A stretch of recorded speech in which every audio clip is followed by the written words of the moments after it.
We now continue with our 9th installment of the Palm Beach Playbook, where we bring you the very latest campaign updates courtesy of official Team Trump members Tommy Pigott and Taylor Rogers. So, with tomorrow being the big day that we've all been waiting for years now, let's bring in our next guest to break down those latest campaign updates with President Trump's team. Tommy Pigott is the Director of Strategic Communications for the Republican National Committee and the Editor-in-Chief of the Palm Beach Playbook, and he joins us now. Tommy, thank you for being here today. Thanks for having me on. So I have to say, there's a lot of excitement. I've been waiting for this moment for years. I mean, I remember the last election cycle, and I've been on the edge of my seat. Very nervous, actually. Not sleeping very much. I just want to ask you, though, because I'm filled with excitement right now. How are you feeling on the day before Election Day? Well, same excitement. I mean, we're seeing from the numbers, we're seeing from the early vote that are coming in that it's clearly momentum President Trump. We have to make sure we continue that. That's the big challenge ahead of us, making sure that people get out to vote. SwampTheVoteUSA.com. If you know anyone that hasn't voted, make sure they get out to vote. Make sure you have your plan yourself. If you haven't voted yet, bring 10 people with you. There's clear momentum for President Trump, but only if we all get out to vote, only if we make it too big to rig. That's what we have to do. That's the challenge ahead of us, and we're working all the way through election day to make sure that happens. Yes, and especially in those key swing states like Pennsylvania, which, by the way, I'd like to ask you about this because this morning when I woke up, I checked the internet, of course, I'm looking for election news, and I see all these videos of Amish farmers dragging their horses and buggies to the poll places. They got Trump flags, American flags. When Amish people are turning out for Trump, I think that's a great sign because you don't normally see that community being super political, but I think everybody needs to pitch in and needs to support the effort to really save this country. So I'd like to ask you, I mean, what do you think about all of the early voter turnout and all of the turnout that we're seeing in those critical battleground states like Nevada, Georgia, and Pennsylvania? I mean, that's got to be interesting to see, right? Yeah, 100%. I mean, first of all, President Trump is building the broadest coalition in American history, the largest coalition in American history. He's bringing out more people that may have never voted before to the polls than any politician in modern American history. Yes. He's doing that because of his vision. And I think when you look at the early vote numbers, you're seeing that. Two key metrics to remember when it comes to the early vote numbers. The first is the registration gains that Republicans have made compared to 2020, meaning that there are more Republicans registered comparatively to Democrats than in 2020, meaning the electorate is more Republican. So that's the first thing you have to keep in mind. The second is those lower propensity voters, which means that voters that maybe don't vote in every single election or maybe are less likely to vote, they are turning out in much higher numbers for President Trump than on the Democrat side of the aisle, signaling a high turnout for President Trump. Again, we can take nothing for granted, but when you're looking at those early vote numbers, not only are Republicans have the lead in several states when it comes to the early vote, but we're seeing more lower propensity voters turn out, which signals that higher turnout, which signals that momentum. But again, everyone needs to come out and vote. We cannot take this for granted. Yes, absolutely, especially with the polls showing that things are very, very close. I mean, the polls could be off, right? So I don't know exactly what's going on, and I think this is a good sign for Trump. But I'd like to ask you, I mean, NBC polls, CNN College poll, they all have Kamala Harris and Donald Trump deadlocked, tied, split even, toss-up race. What do you make of that? I think the biggest takeaway is that every single vote's going to matter here. Every single vote's going to matter. Everyone's got to get out to vote. Yes. When we're looking at the polls now, you look at it in conjunction with the early vote number, and it gives you that picture. So like I said, it's clearly momentum President Trump. But there are a lot of Democrats that are going to come out to vote. So you need to make sure you get your vote counted. You're going to need to make sure that you get out to the polls, bring your friends with you. So when looking at the polls now, the main feeling you should be taking when looking at them, no matter what they are, quite frankly, is motivation. Motivation to save this country, motivation to join this movement. SwampTheVoteUSA.com. Make that plan. Right now, we have the momentum. Everything that's measurable is looking good for President Trump. But it's our job at the RNC and Trump campaign to not be satisfied, to be uncomfortable all the way through election night. We're going to keep on working pedal to the metal to save this country. Yes, absolutely. And of course, we all know that getting Trump back into the White House is really just the first step in the fight to saving this country. There is so much work to be done. And the threat that we face in the big government, deep state, authoritarian Leviathan government that we have in D.C., which fully supports Kamala Harris, is existential to our Constitution, to our way of life, to our values. Everything is at stake. Everything is on the table. And I have to say, one thing I'm a little concerned about,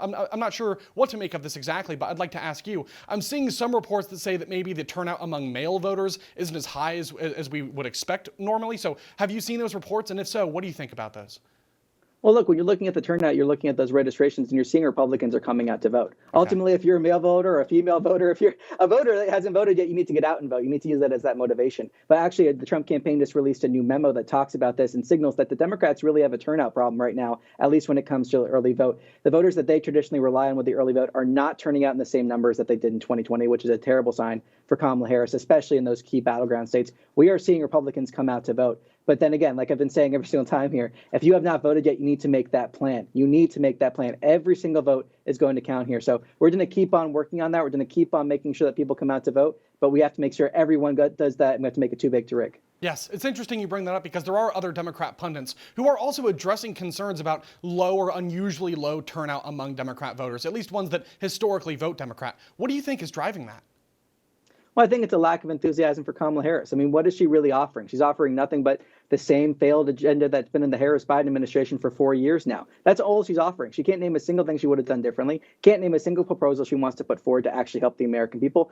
Can't explain for all of the fake promises she's making why she hasn't done it already as vice president when she says she wants to lower costs. Why does she pursue policies that increase costs? She's incredibly dishonest. She has no closing argument to appeal to voters. And I think we're seeing that reflected. President Trump, in contrast, has that agenda to appeal to all Americans. And no matter what state he goes to, purple, red, blue, he has the exact same message, because it is a message for all Americans about unleashing a new American golden age, that he'll fix what Kamala Harris has broken. So I think that's why we're seeing this diverging enthusiasm, or lack of enthusiasm for Kamala Harris and enthusiasm for President Trump. Yes, and I think one of the other factors here, maybe it's a smaller factor, but I think something important to note here is about transparency and, like you said, being able to articulate your message, because Kamala Harris and Tim Walz both seem to be unable to do so. And just in the past week or so, we've seen Donald Trump, President Trump, go on the Joe Rogan Experience. We've seen J.D. Vance go on the Joe Rogan Experience. Even Pennsylvania Senator John Fetterman went on the Joe Rogan Experience, but still no Kamala Harris and still no Tim Walz. I think that's pretty damning, isn't it? But what do you think about that?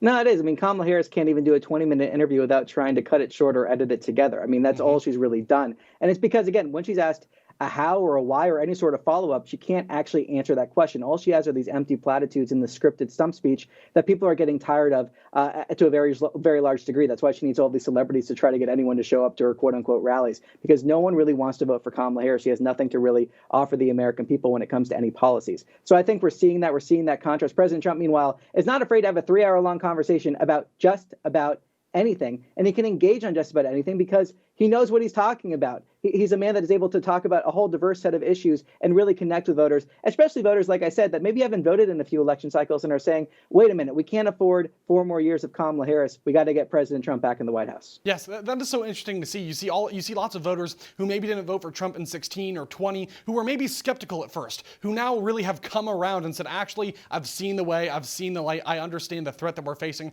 in Kamala Harris. I understand that President Trump delivered for us. And now that they've had some of the hellacious, nightmarish experience of a Kamala Harris, at least vice presidency, I think they're starting to understand just the clear contrast and just how good things could be. We could be freer. We could have, affordable, safe cities, secure borders, free and fair elections. Things could be so good again. We just have to trust and put our political weight behind President Trump and make sure that everybody we know who is an eligible voter casts their ballot for him. Friends, family, coworkers, be that friend that is trying to bring people into the fold, because everything is at stake right now. This is the time to pick a side. If there was ever a time in U.S. history to pick a side and to wade into politics, that moment is right now, because this is a make or break moment for us, a 1776 pivotal kind of era for this country. So we're just we're coming up against a break here, Tommy, but I'd like to ask you, what are some of your final thoughts as we're coming right into Election Day here?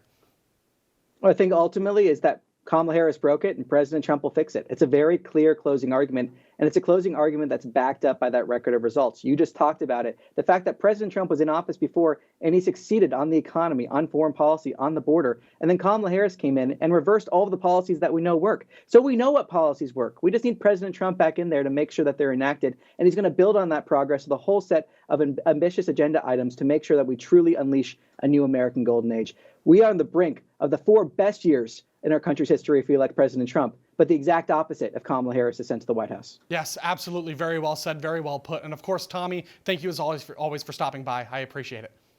Thanks for having me on.